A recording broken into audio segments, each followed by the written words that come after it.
Olá, a paz do Senhor, querido irmão, a paz do Senhor, querida irmã. Trago-vos uma mensagem de fé, ânimo, vigor e esperança para este momento, que traz como tema Enxergando a Vitória pelos Olhos da Fé. Tem como texto base um livro do profeta Ezequiel, capítulo 40, em versículo 38, que nos fala o seguinte: E as suas câmaras e as suas entradas estavam junto aos pilares das portas onde lavavam o holocausto. Os versículos lidos foram escritos pelo profeta Ezequiel, filho do sacerdote Buzi. Na pregação passada mencionamos que os sacerdotes no seu tempo iniciavam o serviço no templo aos 30 anos de idade. Todavia, no ano em que Ezequiel completou 30 anos de idade, ele se encontrava com os cativos de Israel junto ao rio Quebar, na Babilônia, a cerca de 1.100 quilômetros distante do templo de Jerusalém. O ministério profético de Ezequiel, ele ocorreu durante a mais tenebrosa hora da história do Antigo Testamento. Os 7 anos anteriores à destruição de Jerusalém, em 586 a.C., quando morreu também a sua esposa, e os 15 anos seguintes já no cativeiro babilônico.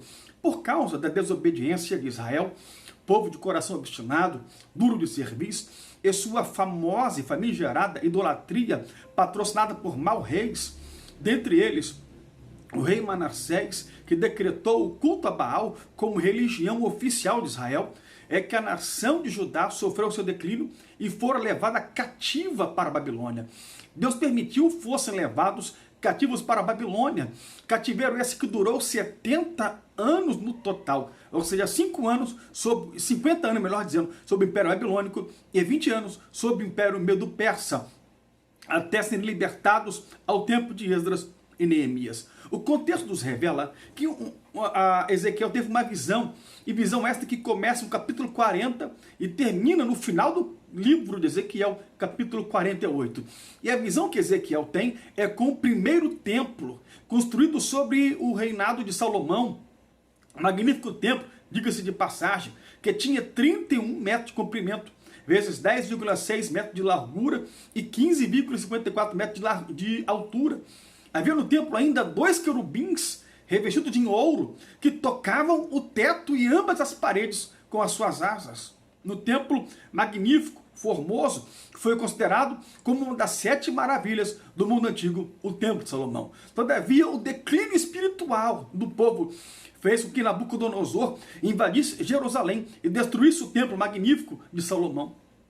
Os judeus acreditavam que Nabucodonosor não invadiria Jerusalém, não entraria em Jerusalém, invadindo-a e levando os cativos. Por quê? Porque o templo estava em Jerusalém, e no templo havia a Arca da Aliança, aonde havia também ali manifestada, de modo figurativo, a glória do Deus de Israel.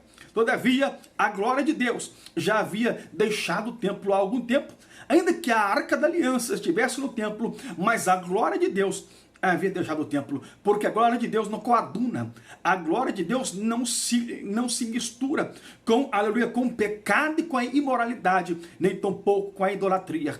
E o povo já estava praticando imoralidades e idolatrias, e a glória de Deus já não estava mais no templo de Jerusalém, no templo de Salomão. E a proteção de Deus, por conseguinte, também se retirou. Foi-se embora a glória de Deus, a proteção de Deus sobre o seu povo também foi-se embora. O historiador Flávio José diz que o templo foi queimado e, portanto, destruído 470 anos depois da sua construção. Enquanto houver a glória de Deus no templo, há proteção divina para o templo. Saiu a glória de Deus, a proteção de Deus também sai. Quando a presença de Deus ela sai da vida de alguém, este alguém torna-se vulnerável, alvo fácil do inferno. Esta, infelizmente, é uma triste realidade. Quem sabe prego nesta hora para alguém cuja mente tem sido bombardeada pelo inferno. Mas nunca é tarde para novamente se buscar a glória de Deus. Há um ditado que diz que mente vazia é oficina do inferno, e quantas mentes vazias! E tem sido alvo constante de bombardeio do inferno. Mas nesta noite, nesta manhã, para a glória de Jesus, nós oramos agora que haja libertação de Deus total e completa para você, para a glória de Jesus.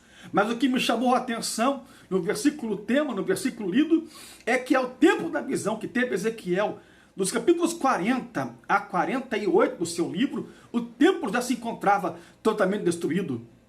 Havia sido queimado e destruído pelos babilônios. Mas Ezequiel contempla o templo restaurado quando da sua primeira glória. Interessante pare para pensar, Ezequiel se encontrava a 1.100 quilômetros de distância do templo original, primeiro templo de Jerusalém. Um templo que já estava em ruínas, havia sido queimado e destruído. A atitude mais viável, humana naquele momento, era abandonar tudo. Fé, esperança, alegria, regozijo, crença em Deus, sonhos, expectativas, projetos. Mas este tipo de abandono é para derrotado. É para aquele que se entrega fácil à dor, às lutas, às provações, não para alguém cuja fé está firmada em Deus. Ainda que provado por Deus, mas jamais derrotado, porque está em Cristo Jesus de pé para a glória de Jesus. Quando na mente de muitos judeus, derrotados pelas lutas, vinha a imagem de um templo magnífico, mas destruído, queimado, em ruínas, para baixo, jogado ao chão, Ezequiel tem em sonhos, em suas visões, um templo reconstruído, um templo de pé para a glória de Deus. Estão dizendo que 2020 acabou, encerrou, já se foi, já era. Praticamente, metade do ano já se foi. E o pico do Covid ainda nem deu sinal. Estes são pensamentos derrotados. Mas o vencedor não pensa assim.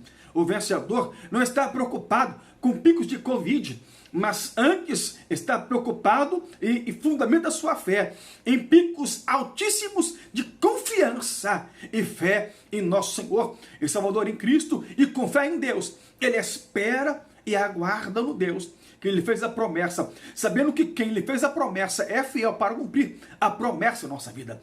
O segredo do vencedor é acreditar, quando muitos já desistiram. 2020 acabou, esquece, já era. Mas o vencedor não, ele aguarda em Deus. A última palavra não é sua, não é minha. Piorou do inferno, mas é do nosso Deus. É enxergar a vitória pelos olhos da fé. Assim é o vencedor. As suas atitudes denotam que ele nasceu para vencer. Que ele tem esforços para um dia em Cristo vencer. E este dia vai chegar para a glória de Jesus. Quando muitos já não enxergam mais nada de bênção, de prosperidade, de exaltação em Deus. Mas o vencedor enxerga pelos olhos da fé a vitória lhe esperando do lado de lá, para a glória de Jesus. Eu não sei por que você está preocupado. A quem você serve? Se é a um Deus que tem o controle de tudo, pode descansar, pode tranquilizar o teu coração. Durma em paz. Deus está no controle desta situação. De uma coisa eu sei, isto é história para eu viver, isto é experiência para eu contar, isto é Jesus a me moldar. Fica tranquilo, não se desespera. Se foi Deus quem prometeu, a promessa está de pé. Somente espera. Você pode dizer, falar é fácil. Concluo dizendo, faça como Ezequiel, sonhe. Quando muitos perderam os sonhos, passe a enxergar pelos olhos da fé e a vitória tornar-se a realidade para a glória de Jesus.